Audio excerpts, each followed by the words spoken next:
নমস্কাৰ জনাইছোঁ উপস্থিত সুধী সমাজক মঞ্চত বহি থকা গুণীজনক মোৰ সেৱা জনাইছোঁ লগতে ভণ্টি আহিছে কালি তাই সুদূৰ মুম্বাইৰ পৰা শাশ্বতী গৰিয়াত স্বাগতম জনাইছোঁ আৰু সমূহ কটনীয়ানক মোৰ আজি এই সুন্দৰ এটা অনুষ্ঠান জুবিনৰ জন্মদিন উপলক্ষে আটাইকে শুভকামনা জনাইছোঁ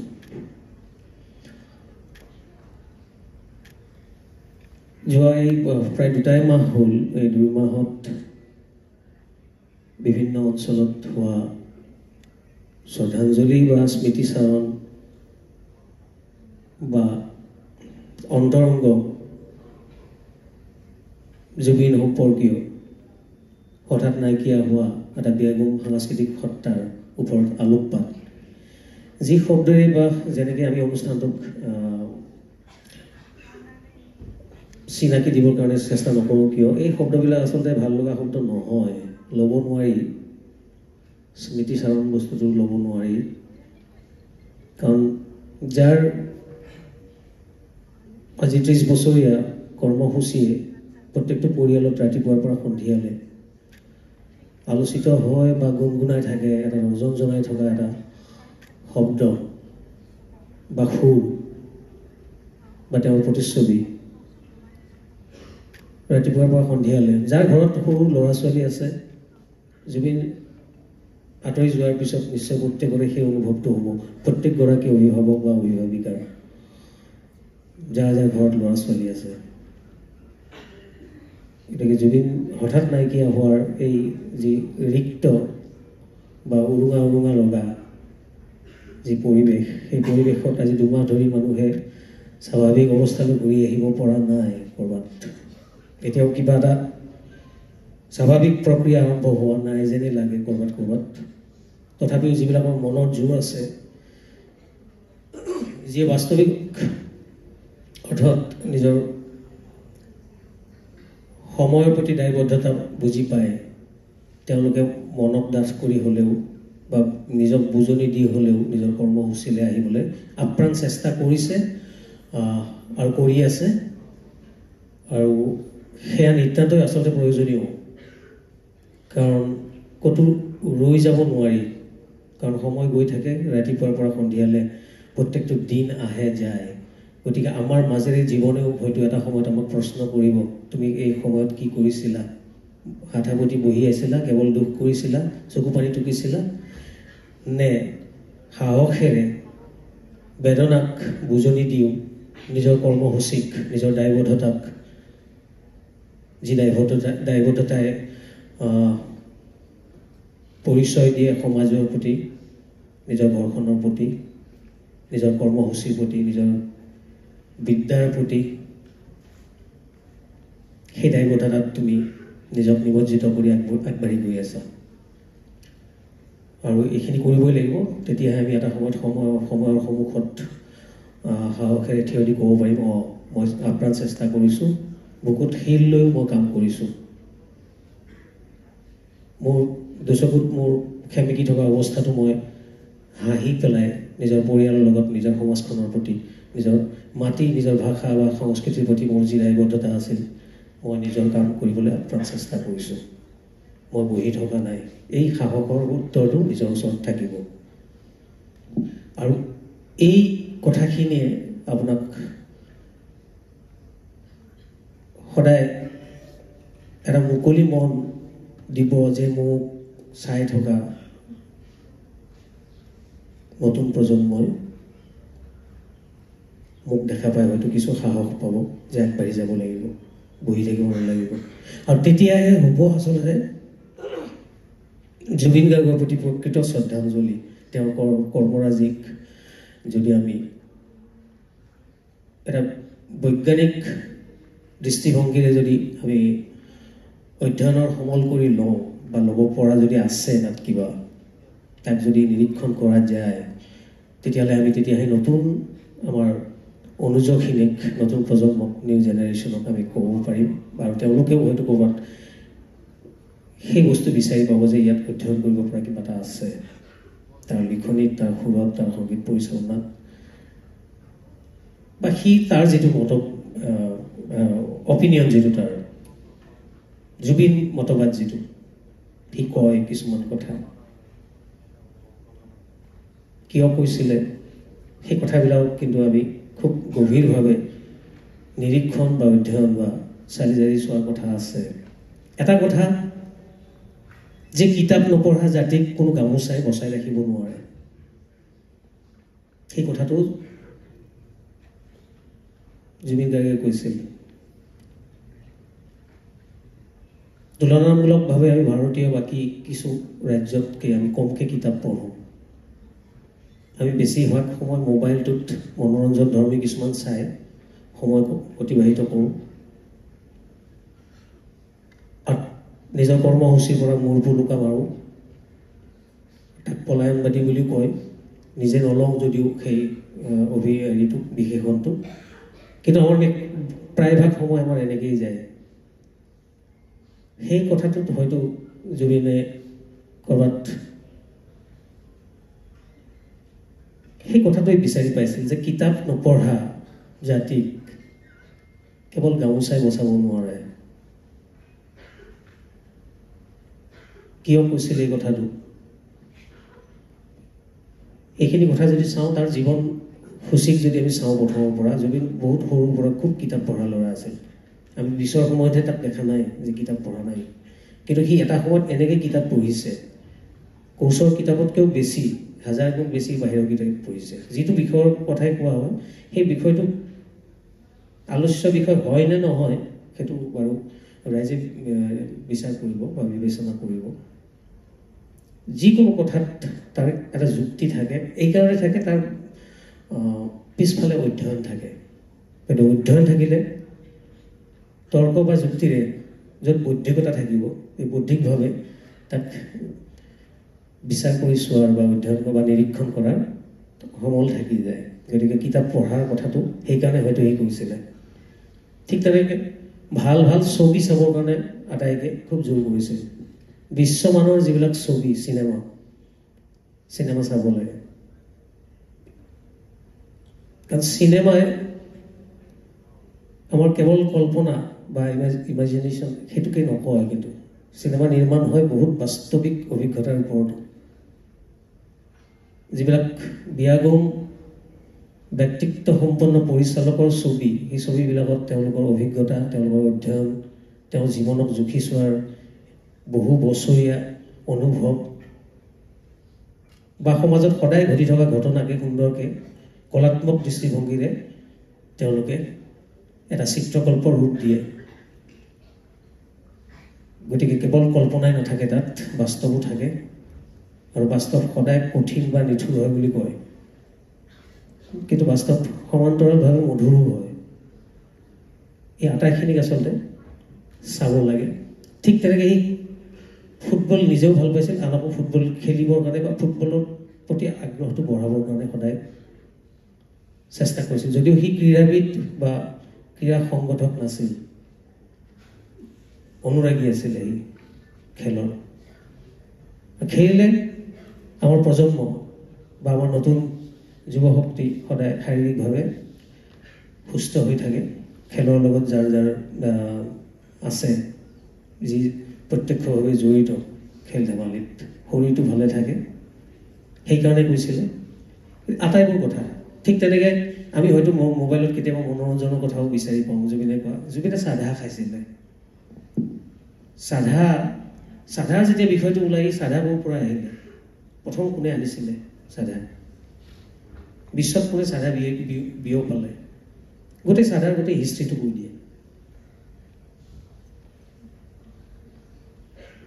গছক বিৰাট ভাল পাইছিল, গছৰ কথা ক'লে সি গছৰ কথা ক'ব, কোনটো কি প্ৰজাতিৰ উদ্ভিদ, ক'ৰ পৰা আহিছে, সি তৃণ পৰ্যায়ৰ নে বিয়াগোম বৃক্ষৰ পৰ্যায়ৰ, বা তাৰ পৰা কি কি উৎপন্ন হয় বাই প্ৰডাক্ট, তাক যদি জ্বলোৱা যায় কি কি হ'ব পাৰে, বা তাক যদি প্ৰচেছ কৰা যায় তাৰ পৰা কি কি আমি ভাল মেনকাইণ্ডত লগা বস্তু পাওঁ। গতিকে এই গোটেইবিলাক অধ্যয়ন সৰ্বস্ব বস্তু। সেইকাৰণে কিতাপ পঢ়িবৰ কাৰণে কৈছিলে, অধ্যয়ন কৰিব দিছিলে, জীৱনক জুখি চাব সদায় কৈছিলে। সেই কথাখিনি ময়ো সমান্তৰালভাৱে সদায় কৈ আহিছোঁ। গতিকে জুবিন বুলি ক'লে এটা কাক বিচাৰি পাওঁ আমি? এটা গান গোৱা কণ্ঠ নে ছবি কৰা বা অভিনয় কৰা অভিনেতা নে পৰিচালনা কৰা পৰিচালক নে সংগীত ৰচনা কৰা সংগীত ব্যৱস্থাপক নে গছক ভাল পোৱা প্ৰকৃতিবিদ নে চৰাই ভাল পোৱা পক্ষীবিদ নে অনবৰতে দুৰ্নীতিৰ বিপক্ষে লাগি থকা কোনোবা আন্দোলনকাৰী?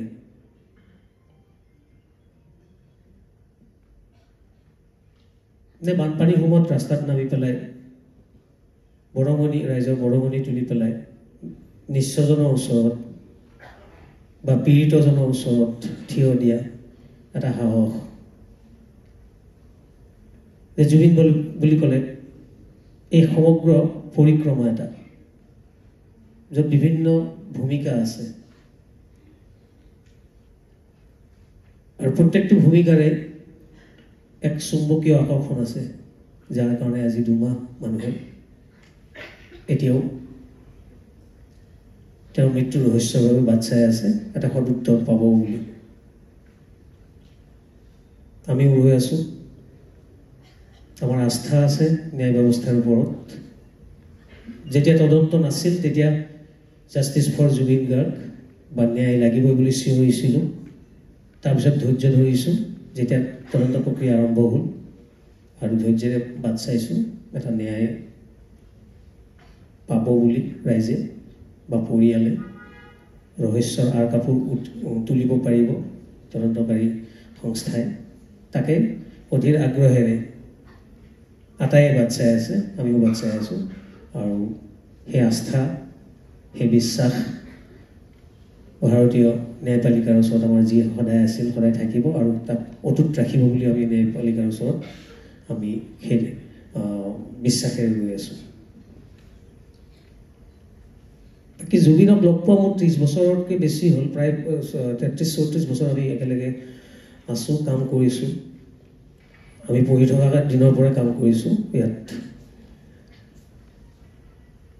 কামৰ তালিকাত অডিঅ' ভিডিঅ', তাৰপিছত ছবিৰ কাম, ধাৰাবাহিকৰ কাম, সাংস্কৃতিক আৰু সাংগীতিক কথা বাদ দিলেও আকৌ একেই বানপানীৰ সময়ত দুয়ো একেলগে ৰাস্তাত নামি ৰাইজৰ পৰা বৰঙণি বিচাৰি নিজৰ পৰা যৎকিঞ্চিত দি সদায় ৰাইজৰ ওচৰত গৈছোঁ। আৰু এই বাটটো দেখুৱাই দিছিল সেই তেতিয়াই আমাৰ ৰাণাদাই, শ্ৰদ্ধাৰ জয়ন্ত হাজৰিকাৰ সুৰ বাহিনী যিটো আছিলে তাৰে পুনৰাবৃত্তি হৈছিল। আমি ট্ৰাকত উঠি গান গাওঁ, ৰাইজৰ বৰঙণি লওঁ আৰু বিভিন্ন অঞ্চলত য'ত মাজুলীকে ধৰি মঙলদৈ, বৰপেটা, যি ঠাইত বান পীড়িতৰ সংখ্যা অধিক, তাত গৈ তেওঁলোকৰ ওচৰত থিয় দিছিলোঁ যৎকিঞ্চিত সাহায্য সামগ্ৰী লৈ পেলাই। কিন্তু সেইখিনি একেবাৰে মিনিমেল বস্তু এটা। কিন্তু প্ৰথম কথা হ'ল মানুহে মানুহৰ ওচৰত থিয় দিব পৰাটোৱে। খুব দীন অৱস্থাত বা দৰিদ্ৰ পীড়িত থকা মানুহৰ এই অভাৱ অনটন বা সাংঘাতিক সমস্যাৰ সময়ত যাতে থিয় দিব পাৰি সাহস হৈ পেলাই, আমিও আছোঁ আপোনালোকৰ লগত, এই বিশ্বাসটো যাতে দিব পাৰি, সেই ধৰণেও আছিলোঁ।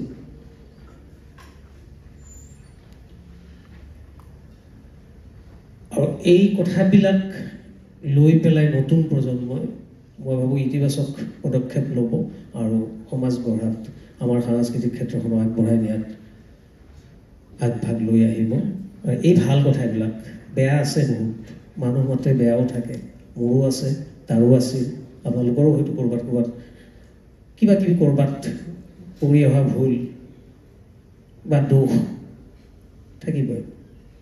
নহ'লে গোটেই যদি সৰ্বগুণাকাৰ হ'লো হয় তেতিয়াহ'লেতো ভগৱান হৈ ওপৰতে থাকিল হয় প্ৰত্যেকে, দেৱ দেৱী হৈ। নহয় সেইটো মানুহ। কিন্তু আমি সেইখিনিক বাদ দিব লাগিব। যিখিনি ভাল, প্ৰত্যেকৰে লগত যিখিনি ভাল হৈছে বা প্ৰত্যেকে যিখিনি ভাল কৰিছে সেইখিনি যদি বাৰে বাৰে খ্ৰীষ্টিয়ান কৰ্ষণ কৰি থকা যায় তেতিয়াহ'লে তাৰ বাই প্ৰডাক্টবিলাকো কিন্তু ভালেই ওলাব আৰু এই ভালখিনিহে সমাজখনক ধুনীয়া নিকা কৰি পৰিষ্কাৰ কৰি ৰাখিব তাৰপিছত আজি জন্ম নোহোৱা কাইলৈ জন্ম হ'বলগীয়া আমাৰ সন্তানবিলাকেও এই ভাল প্ৰডাক্টবিলাক দেখি পেলাই ভাল চিন্তাই কৰিব গতিকে গুৰু দায়িত্ব প্ৰত্যেক ব্যক্তিৰ আছে প্ৰত্যেকটো সংস্থাৰ আছে বিশেষকৈ সংবাদ মাধ্যমৰ আছে আটাইতকৈ বেছি আমি প্ৰভাৱিত হওঁ সংবাদ মাধ্যমৰ পৰা তাত অভিযোগো উঠে সন্দেহো আহে কিন্তু অভিযোগ উঠিলেই আমি এটা ন্যায় ল'ব নালাগিব নিজে কাৰণ জাষ্টিচ দিয়া এটা বেলেগ হেৰি আছে কৰ্তৃপক্ষ আছে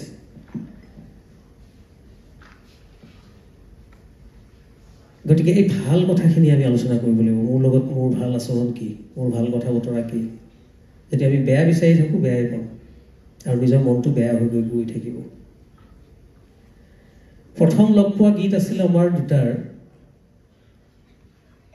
মোৰ ইয়াতো ৰাতি হয় মোৰ ইয়াতো বাকী ৰয় 94-95 চনৰ কথা তেতিয়া ৰাজগড় স্থিত আমাৰ 2 নম্বৰ বাইলনত ষ্টুডিঅ'ত ফ্ৰেণ্ডছত আমি প্ৰথম লগ পাইছিলোঁ তাৰপিছতে আমাৰ সাংগীতিক বন্ধুত্ব তাৰে ঠিক পৰৱৰ্তী সময়তে আমি প্ৰথম গীত মোৰ তাতকৈ মই অকণমান ৰেকৰ্ডিঙৰ ক্ষেত্ৰত অকণমান বেছি অভিজ্ঞতা পুষ্ট কেইটামান কেছেটৰ মই অকণমান আগেই ৰেকৰ্ডিঙত সোমাইছিলোঁ জুবিন তাৰ পিছত আহি এই অনামিকা কেছেটটো যেতিয়া তাৰ সাংঘাতিক ধৰণে জনপ্ৰিয় হ'ল তেতিয়া নতুন ল'ৰা এটা আহিলে বুলি অসমে ল'লে তাৰ আগলৈ মাজত সেই সময়ছোৱাত অসমীয়া গীত মাত শুনাৰ যিটো হাবিয়াস বা আগ্ৰহ সেইটো কিছু ক্ষেত্ৰত অলপ ম্লান নিস্তেজ অৱস্থাত আছিল তেতিয়া মানুহে যি শুনে দুই এটা হিন্দী গান শুনে বলিউডৰ ছবি চাই সেইখিনি সময়ত অকণমান দুৰ্বল আছিল আমাৰ গোটেই হেৰিটো কাৰণ চিৰাচৰিত পদ্ধতিতে গানৰ কম্পজিশ্যন হৈছিলে মানুহে কেৱল এটা পৰিশীল ৰূপত প্ৰেমৰ কথা কৈছিল য'ত কোনো উত্তেজনা নাছিলে ভদ্ৰ বুলি যিটো কয় আমি চিজিল বুলি যিটো কওঁ তেনেকেই আমাৰ গীতবিলাক আছিল সেই সময়ছোৱাত গতিকে কৰ্মত মানুহ তেনেকৈ সাংঘাতিক উত্ৰাৱল হৈ পেলাই গীতৰ প্ৰতি বা ছবিৰ প্ৰতি খুব আগ্ৰহান্বিত নাছিল যেতিয়া জুবিন গাৰ্গ আহিল জিতুল সোণোৱালৰ হেৰিত ধৰি পেলাই কি বুলি কয় আঠ জিতুল সোণোৱাল যদি এডাল সূতাৰ আঠ হয় সেই সূতাৰ সিমূৰত থকা সম্পূৰ্ণ বোৱা কটা চব কাম কৰি পেলাই ডাঙৰ কাপোৰখন জুবিন গাৰ্গ জিতুল সোণোৱাল ডাঙৰীয়া আৰম্ভ কৰিছিল সৰু ফিৰিঙতিৰে গীত শুনাৰ আগ্ৰহ জন্মাইছিল মানুহক আৰু সিয়ে বিয়াগম ৰূপত ডাঙৰ একোৰা জুই হৈ জুবিন গাৰ্গ আহিলে মানুহে আকৌ গীত শুনা আৰম্ভ কৰিলে বলিউডৰ হিন্দী মাৰ্কা গীতক বাদ দি মানুহে অসমীয়া আধুনিকেই নহয় জুবিনৰ কণ্ঠটোত এনেকুৱা মহাচন্ন এটা যাদুকৰী মায়া আছিল সেই মায়াই অসমীয়া মানুহক টোকাৰি নতুনকৈ শুনালে বৰগীত শুনালে লোকগীত শুনালে বিভিন্ন জনগোষ্ঠীয় গীত মানে শুনা এটা পৰিৱেশ এটা সৃষ্টি কৰালে এই বস্তুটো হ'ল চিৰাচৰিত যিটো মই সেই আগত কৈছিলোঁ পৰিশীল বা ভদ্ৰ এইটোৰ লগত জুবিনৰ বুকুৰ ভিতৰত থকা এটা হাহাকাৰ তাতে গাঁঠি দিয়া হ'ল য'ত মানুহে অকণমান ক'ৰবাত এটা এক্সাইটমেণ্ট এটা বিচাৰি পায় এইটো যদি গৱেষণাত্মক দৃষ্টিভংগীৰে চোৱা যায় হয় সেইটো সেইদিনা এটা খুব সুন্দৰ এটা আলোচনা কৰি আগবঢ়াইছিলে যে আমি কওঁ যে সাধাৰণ বস্তুটোক যেতিয়া একেই সাধাৰণ বিষয় এটা সদায় চলি থকা বিষয় এটা আৰু কিমান মনোগ্ৰাহীকে কিমান কলাত্মক ধৰণে কিমান ভাল লগাকৈ মানুহক দিব পাৰি মানুহে আকৌ সেই একেই বস্তুটোকে বেলেগকৈ লয় সেয়া আছিল প্ৰেমৰ গীতসমূহ জুবিনৰ প্ৰথম অৱস্থাত সেইকাৰণে অনামিকা প্ৰচণ্ড জনপ্ৰিয় বা হিট তাৰপিছত মায়া তাৰপিছত আমাৰ যিবিলাক গীত আহিলে হিয়া মন আকৌ হিয়া মন বাস্তৱ ক্ষেত্ৰখনো আছে লগত আমি সদায় দেখি অহা গাঁৱলীয়া চহা জীৱন যাপন জীৱন জীৱিকা য'ত পথাৰখন আছে গৰুহাল আছে পুখুৰীটো আছে তেনেকুৱা গীতো আছে, বনগীত সুৰীয়া বা লোকগীত সুৰীয়া বা বিহুগীত সুৰীয়া। তাক খুব ওচৰলৈ লৈ যোৱা যি প্ৰক্ৰিয়া, সেইটো ক'ৰবাত জুবিনে হওক বা ময়ে হওক বা আৰু কোনোবা কেইজন মানে নতুন এই সাধাৰণ বস্তুটোকে এটা অসাধাৰণ কৰি দিয়া, এইটো এটা শ্বিফ্ট, এইটো এটা শ্বিফ্ট।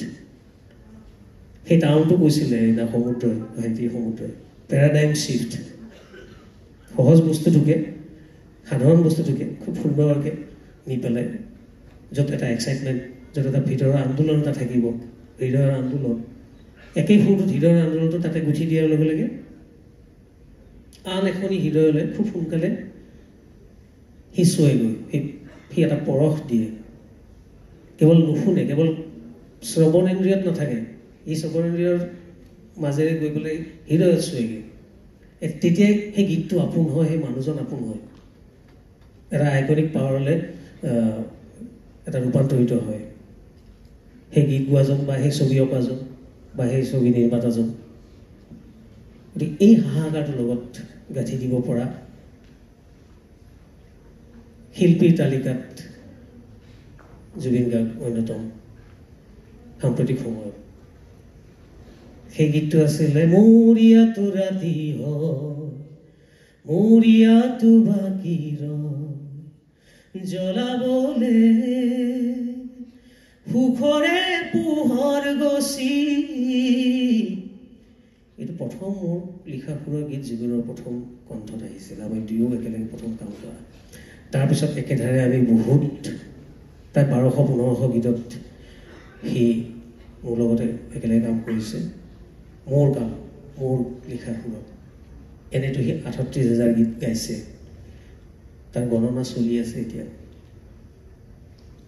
আটাইবোৰ লৈ ভ্ৰাম্যমান থিয়েটাৰৰ পৰা, ছবিৰ গীতৰ পৰা, হিন্দী গীতৰ পৰা, জনগোষ্ঠীয় গীতৰ পৰা, টোকাৰী, বিহু, বৰগীত, প্ৰত্যেকটো স্তৰত সামগ্ৰিকভাৱে 38,000 পৰা 40,000 গীত, তাকো 40টা ভাষাত এনেকৈ। আৰু এয়া বিশ্বত বিৰল, কিন্তু বিশ্বত খুব কম উদাহৰণ আছে এনেকুৱা শিল্পীৰ। তাৰপিছত আহি আহি এই সমগ্ৰ পৰিক্ৰমাটো আৰম্ভ হৈছে, শেষটো নহয় বাৰু। আমাৰ সুৰীয়া এই আমি নাথাকিম, কিন্তু আমাৰ এই পৰিক্ৰমা চলি থাকিব। আনুষ্ঠানিকভাৱে মুক্তি পোৱা শেহতীয়া মোৰ আৰু জুবিনৰ কাম কৰা গীত ভাইমন দা ছবিখন আটাই চাইছে চাগে ইয়াত থকা। সেইটো আমাৰ এই 33 বছৰীয়া 34 বছৰীয়া পৰিক্ৰমাৰ আমি দুয়ো সাংগীতিক বন্ধু হিচাপে কাম কৰাৰ আটাইতকৈ শেহতীয়া মুক্তি পোৱা গীত।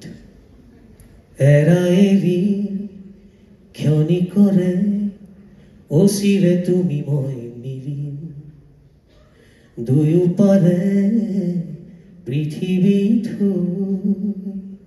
ভাল পোৱাৰে ৰিঙা মেলিম, ফুলিব ফুল আমোল মোক ৰহ ধলা পথাৰ বিয়পি, জ্বলিব সোণ মাধৱী জোন ধন শিৰি ধুনীয়ালৰ বুটলি, এৰা এৰি ক্ষণিকৰে অচিৰে তুমি মই মিলি। ইয়াৰ পিছতো কিছু আধৰুৱা গীত থাকি গ'ল আমাৰ।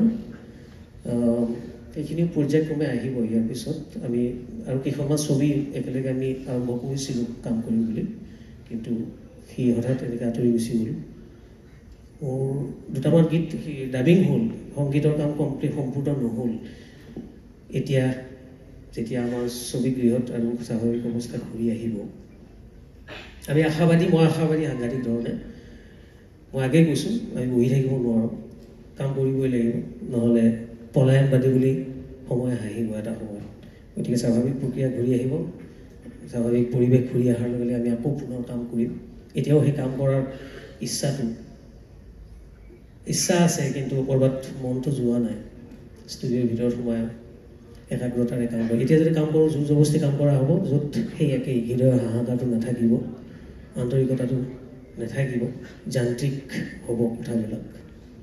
সংগীতৰ পৰিভাষাটো সেইটো নহয় সংগীতৰ পৰিভাষাই হ'ল হৃদয়ৰ আহ্বান কেৱল মগজুৰ আহ্বান হ'লে নহ'ব গতিকে স্বাভাৱিক অৱস্থা আহিলে তাই এই যিখিনি তাৰ সেই দুই আৰু কেইটামান গীত গাই থৈ দিয়া আছে মোৰ ওচৰত আৰু আছে বেলেগৰো আছে চাগে মোৰ ওচৰত আছে সেইখিনি আমি পৰ্যায়ক্ৰমে সজাই পৰাই ইয়াৰ পৰৱৰ্তী সময়ত ছবিৰ কাৰণে আমি উলিয়াই দিম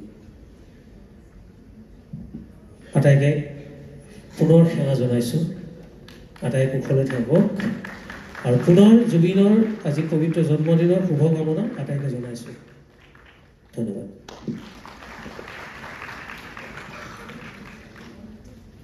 সন্মানীয়